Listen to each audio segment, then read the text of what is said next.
You know what? This is how we like it here on First Take. Some friendly competition.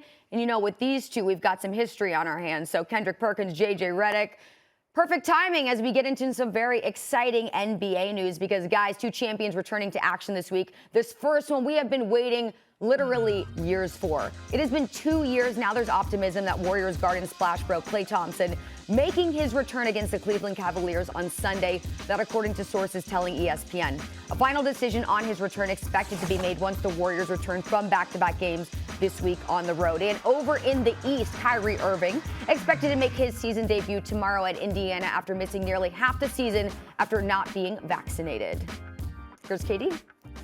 He loves to play. He loves being out there with his teammates. So can't wait to see him out there. And you know, this is our livelihoods. You know, this is something we dream about every day. So to go through this situation, then to get an opportunity to play right now, I know there's a lot of emotions going through his head, and as teammates, we got to be there to support him.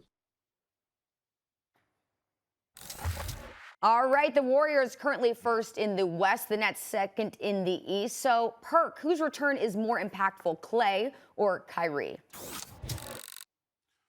Well, Charlie, no disrespect to Kyrie Irving, but when you look at the Brooklyn Nets, KD and James Harden, they actually could make it to the finals without Kyrie Irving.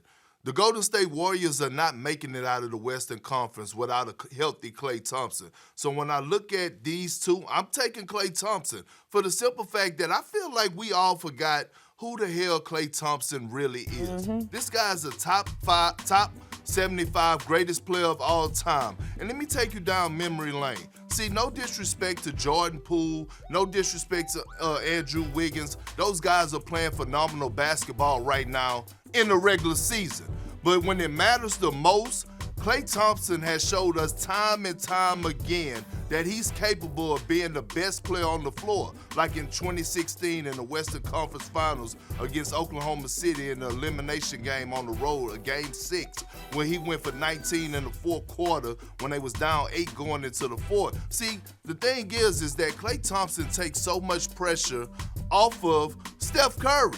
Like, we look over the last 2 weeks, teams have been keying in on Steph. He's been struggling a little bit. Well, you can't do that when Klay Thompson return. And I think that we don't show this man enough respect on how great of a shooter he is, how great of a player he is, and what he brings to the game of basketball, and especially the Golden State Warriors. One correction there, Perk. Klay's a top 77 player of all time. He had it on his jersey for weeks, all right? I think if you look at it in the short term, the immediate impact, I think Kyrie is going to have more of an impact for the simple fact that the Nets need bodies. They've relied heavily on James Harden and Kevin Durant to be playmakers, and they really need that third playmaker, and Kyrie will give that to them. He's also healthy. We know he's healthy. He's coming off a season where he averaged 27, 6, and 5 on 50, 40, 90 shooting percentages. There's still some uncertainty about this roster for sure. I still think they need another big wing defender. They're 25th in the NBA in defensive rebounding. Steve Nash talked a bunch about this last night after the game. As far as Klay Thompson, the reason I say it's the immediate impact, we don't know what he's going to look like. Now, hopefully he's healthy and he's normal Klay, but he hasn't played basketball in 2.5 years. There's certainly a rhythm that he has to get before he can return to peak Klay. My big question long term is, can Klay be that elite two-way player he was prior to this injury? If he is, look, I think the Warriors are already the favorites along with the Suns to win the NBA championship. If he is that player, they're the favorites for sure. Well, JJ, you talk about uncertainty. It's a lot of uncertainty when it comes down to Kyrie Irving. When we talk about being reliable, when we talk about being dependable. See, we already know if Klay is healthy, we know that Klay is going to play. We know that Klay is not going to show up one day and say, you know what, I'm taking off from work. We don't know that about Kyrie Irving. So that's one thing that we have to give a nod to far as Klay Thompson.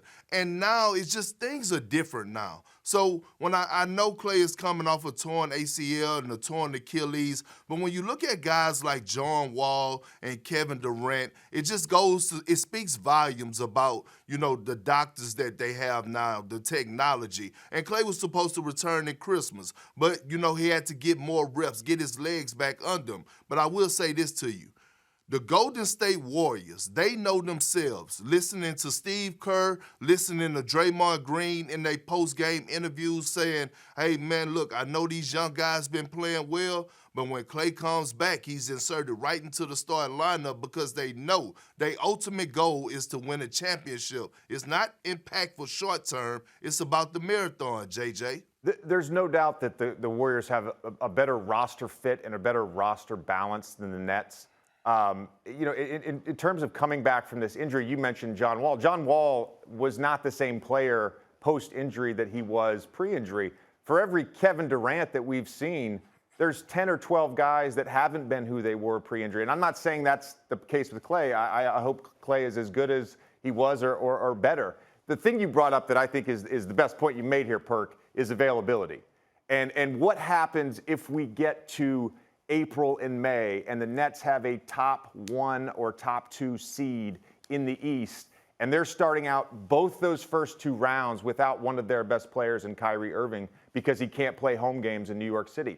I think that's the biggest question mark about this return. It's not necessarily what's the impact going to be in the regular season. The Nets are going to be fine. They're going to end up with a top seed. It's what's the impact if we get to the playoffs, and he's still unvaccinated, and New York City still has these mandates in place. Thanks for watching ESPN on YouTube. For live streaming sports and premium content, subscribe to ESPN+.